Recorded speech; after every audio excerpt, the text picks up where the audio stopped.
Bonjour, c'est Eric Serra. Vous regardez l'interview du Tarpembien.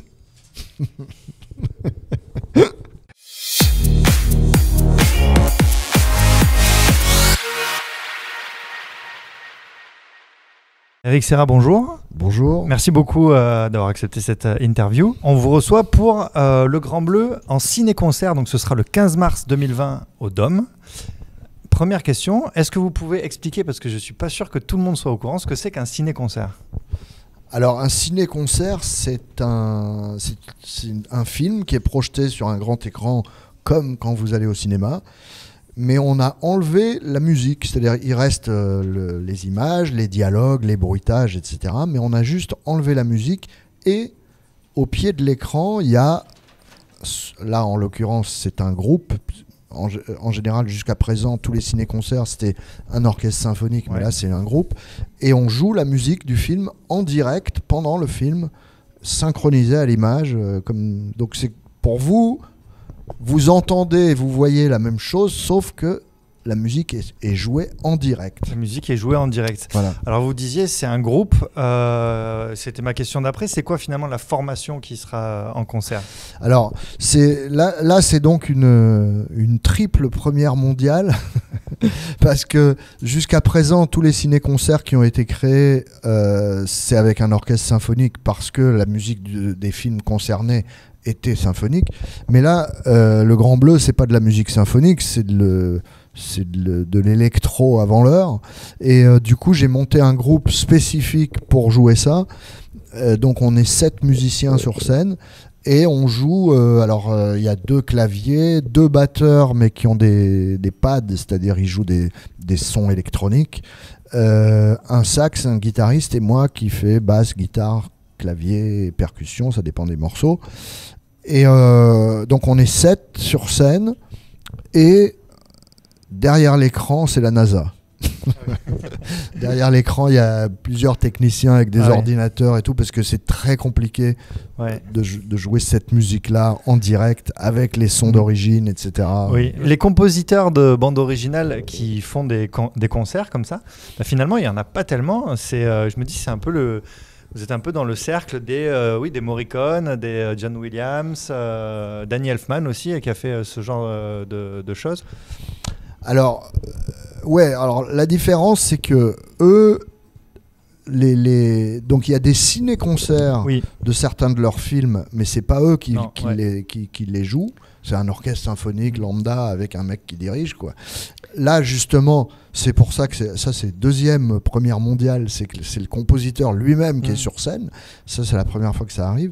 Et puis sinon, eux, quand ils font des concerts, donc ils font pas des ciné-concerts, mais ils font des concerts, et c'est en général un orchestre symphonique. Et ils dirigent un symphonique. Et éventuellement, ils jouent du piano en même temps. Mais moi, je fais des concerts par ailleurs, à part le ciné-concert.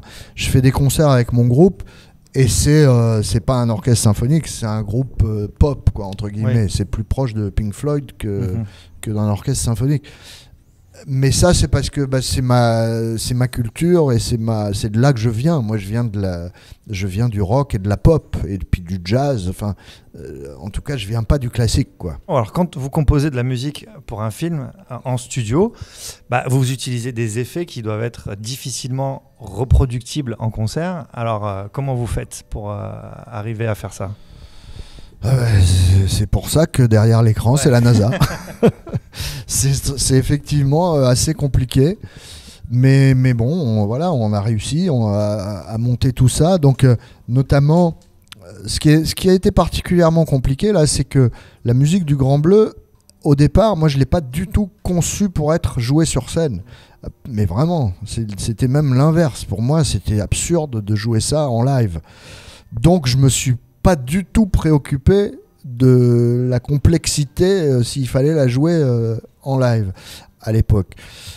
Donc j'ai été confronté à cette complexité-là au moment où on a décidé de monter ce projet.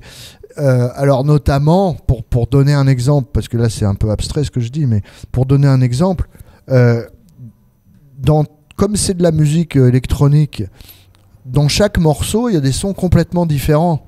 y compris dans les percussions et les choses comme ça. C'est-à-dire, c'est pas une batterie, une basse, une guitare, un clavier, quoi.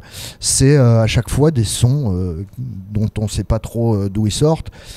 Du coup, les batteurs, par exemple, en fait, c'est des batteries électroniques. Donc, c'est en fait le principe d'une batterie électronique, c'est que quand on tape sur un tome, ça envoie une impulsion électronique comme un clavier, tout simplement, hein. Et du coup, on peut déclencher n'importe quel son à partir de ces batteries. Et ben, à chaque morceau, il y a un technicien qui est backstage, enfin derrière l'écran, qui appuie sur un bouton et qui envoie à tous les musiciens les sons du morceau qui arrive, quoi. Donc d'un morceau à l'autre, le batteur par exemple, à la grosse caisse, un coup il va avoir une grosse caisse, le morceau d'après il va avoir une cloche, le morceau d'après il va avoir une cymbale. Bref, tout ça est géré depuis le backstage. Ouais, ça y a une configuration des instruments pour chaque morceau. Voilà, exactement. Et du coup, j'ai envie de vous demander comment vous faites ce fameux son très reconnaissable dans la BO du Grand Bleu, dont on vous dit que c'est un son de dauphin, souvent. Ouais. Alors qu'il est inspiré de chants de baleine, plutôt. Et il est purement électronique, c'est-à-dire j'ai pas cherché à l'époque à ce que ce soit réaliste, hein. C'était juste ça. Ça a inspiré ça, quoi. C'est tout simplement, j'ai 4 baleines sur scène, qui sont les choristes, en fait. Bien sûr. Non, alors ça j'ai samplé les sons en question, là, et donc ils sont joués au clavier par un des musiciens. En l'occurrence, pendant le ciné-concert, c'est le sax qui déclenche les baleines, puisque à ces moments-là, il n'est pas en train de jouer du sax. Mais quand je joue ce morceau, par contre, avec mon groupe en concert, c'est moi qui les déclenche sur un pédalier, avec des pédales, pendant que je joue de la basse. Vous faites partie des couples cultes du cinéma avec Luc Besson, et c'est vrai qu'on a l'impression que vos styles, ils s'accordent en fait parfaitement. Comment est-ce que vous définiriez votre relation avec Luc Besson ? Comment définir notre relation ? C'est-à-dire, effectivement, on fait partie de ces binômes. On est un de ces binômes réalisateurs-compositeurs, comme il y en a quelques-uns quand même, hein. Pourquoi ? Parce que on a eu la chance de se rencontrer et que ça fonctionne, c'est-à-dire qu'on se comprend, alors que au départ, c'est pas gagné d'avance, hein. Un réalisateur et un compositeur, c'est un peu comme un martien et un saturnien. Et du coup, on parle pas la même langue au départ. Et en plus de ça, quand on travaille, on parle que de sentiments, d'émotions, c'est-à-dire de choses extrêmement abstraites et donc sujettes à malentendus. Donc quand on a la chance de se rencontrer et que ça fonctionne, on a toutes les raisons de continuer à travailler ensemble, puisque c'est presque miraculeux, quoi. Donc je pense que la raison pour laquelle on travaille toujours ensemble, c'est ça, c'est que lui est satisfait de mon travail parce que je lui fournis les émotions qu'il a envie de ressentir, et moi je suis satisfait parce que je suis satisfait du rôle qu'il me donne à chaque fois, qui est magnifique. Donc voilà, la relation, elle est là, quoi. Alors par ailleurs, on est amis aussi, mais je pense que c'est lié d'ailleurs. C'est-à-dire, c'est pas parce qu'on est potes qu'on travaille ensemble, parce que c'est pas notre genre, ni à lui ni à moi. Mais ce qui fait cette complicité professionnelle, c'est probablement une sensibilité commune qui fait qu'on se comprend. Et du coup, cette même compréhension fait qu'on est amis par ailleurs. J'ai revu des extraits de Subway pour préparer cette interview. Et ça, c'est un film que je connais très bien, que j'ai adoré. Et du coup, j'ai fait plus attention évidemment à la relation entre la musique et l'image. Et en fait, j'ai été surpris à quel point je me suis dit, c'est vraiment parfait, quoi. C'est vraiment... et je me suis dit, mais c'est incroyable. Et vous composez sur les images, vous composez avant ? Oui. Oui, je compose sur les images. Alors... Sauf, évidemment, c'est le cas dans Subway, sauf quand on voit des musiciens en train de jouer dans le film, évidemment, ça veut dire... ça veut dire qu'il a fallu que je l'écrive avant, évidemment. Mais sinon, en règle générale, moi, j'écris sur les images. Ouais, je fais vraiment du sur-mesure. C'est pas du prêt-à-porter, quoi. Je suis tailleur. Alors, du coup... C'est aussi ce qui explique un peu quand on dit oh là là, votre musique elle est en osmose avec le film. Bah oui, encore heureux, vu le temps que j'y passe et en travaillant super précisément à l'image près, etc. si c'était pas en osmose, il faudrait que je songe à changer de métier. Vous êtes aussi très connu pour la diva dance du 5e élément, que vous avez d'ailleurs composé pour être infaisable à la voix. Est-ce que vous avez vu, moi j'ai trouvé ça étonnant, qu'il y a des tas de vidéos sur YouTube de chanteuses qui interprètent ou qui essayent de l'interpréter, notamment une chinoise, j'ai vu, qui s'appelle Jane Zhang, qui fait des trucs pas mal. C'est elle qui a gagné. Ouais. L'espèce de challenge. D'ailleurs, c'est marrant parce que j'avais laissé un message sur, je sais plus, son Facebook ou son Instagram à l'époque. Parce que, oui, je suis évidemment au courant de tous ces gens qui... Il y a un espèce de concours, comment on dit, c'est-à-dire que personne ne l'a lancé, ce truc-là, et personne ne le surveille, mais mine de rien, c'est comme s'il y avait un concours planétaire sur laquelle arrivera à faire le truc le plus proche possible de l'original. Alors, il y a à boire et à manger. Il y a du bon et du moins bon. Il y a du bon et du très moins bon. Et alors, oui, un jour, j'ai reçu un message d'un journaliste à propos de cette dame chinoise dont j'ai oublié le nom. Jane Zhang. Jane Zhang, oui. Qui me disait, en gros, ça y est, il y en a une qui a réussi. C'est parfait.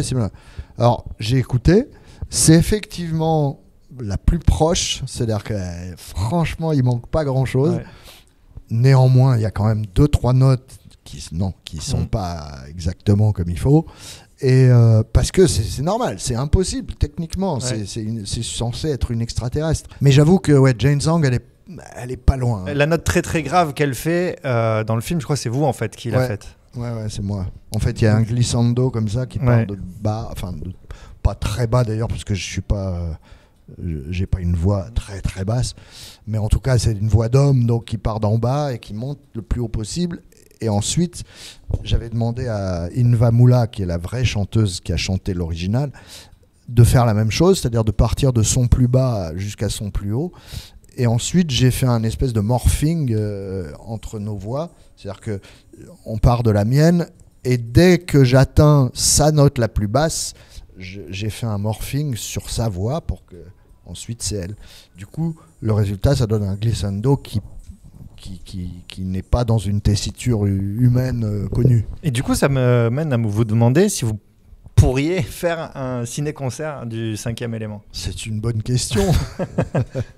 Avec peut-être 2 chanteuses ou... On peut y songer. Évidemment, si on faisait ça, on ne pourrait pas faire cette chanson exactement à la note près comme l'original. Mais j'ai déjà fait un concert avec Inva Moula. La chanteuse, donc la vraie chanteuse d'origine du morceau. Elle est venue chanter avec nous à Paris. On avait fait un show avec mon groupe dans lequel on jouait ce morceau et Inva est venue le chanter en direct. J'ai juste changé 2-3 petites notes très très hautes et le glissando par exemple, on l'a fait en temps réel comme je l'avais créé, c'est-à-dire c'est moi qui commence et puis hop elle enchaîne. Et donc on a mis en scène, si vous voulez, les quelques moments impossibles, on les a mis en scène. Et puis à un moment, il y a une phrase aussi qui est techniquement impossible parce qu'elle est trop rapide. Ça, je l'ai samplé. Et clairement, au moment de cette phrase, Inva, on avait mis en scène, Inva me regardait et faisait un geste.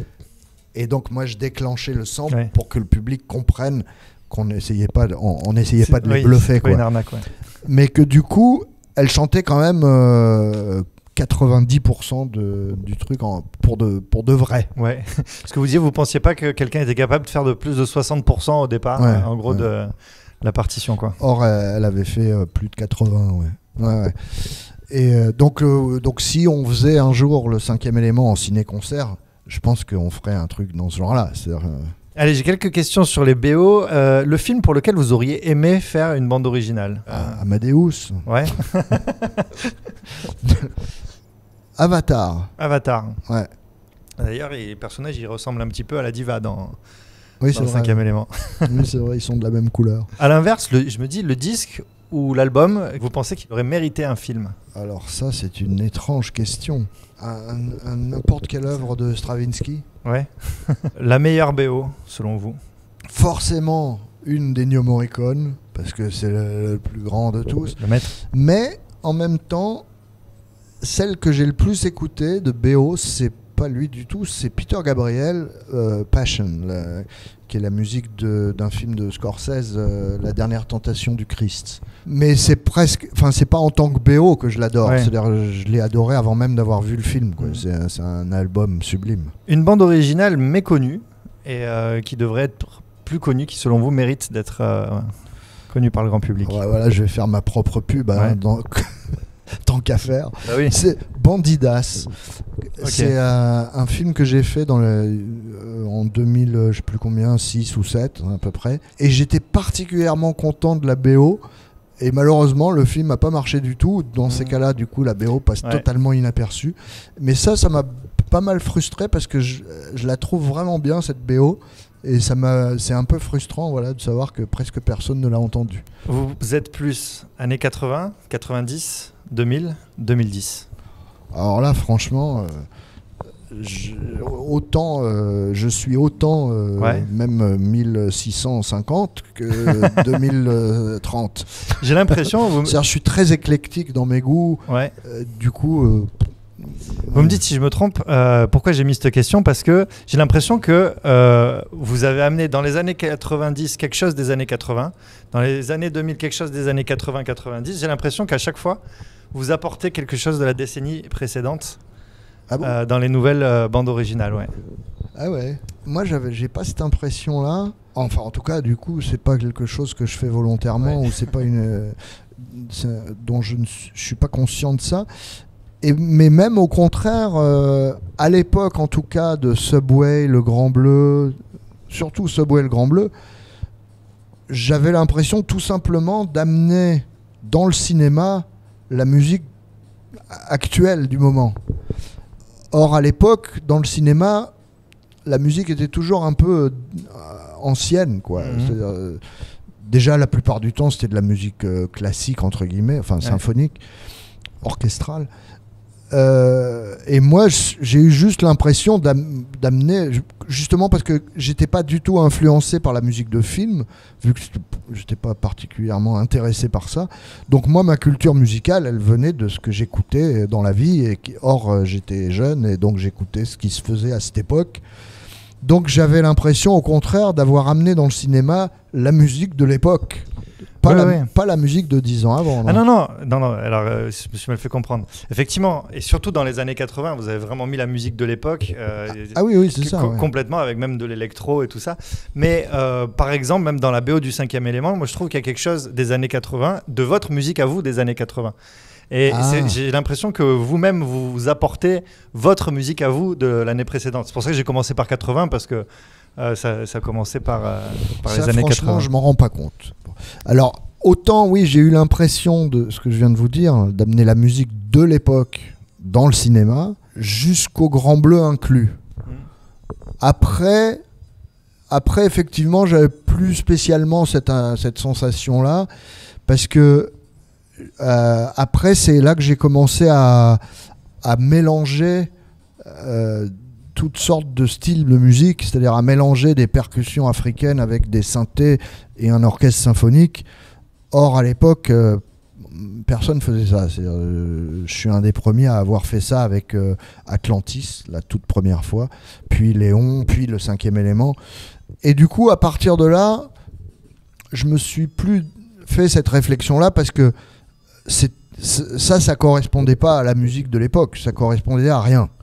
Donc, alors après, à l'intérieur de ça, entendre des influences des années 80 ou 90, oui, sûrement, j'en sais rien, mais j'en suis pas conscient, quoi. Après, c'est ma culture musicale qui fait que, voilà, oui. Eric Serra, merci beaucoup. En tout cas, je rappelle, vous êtes en ciné-concert le 15 mars 2020 au Dôme pour Le Grand Bleu. Yes, sir. Merci beaucoup. Merci à vous.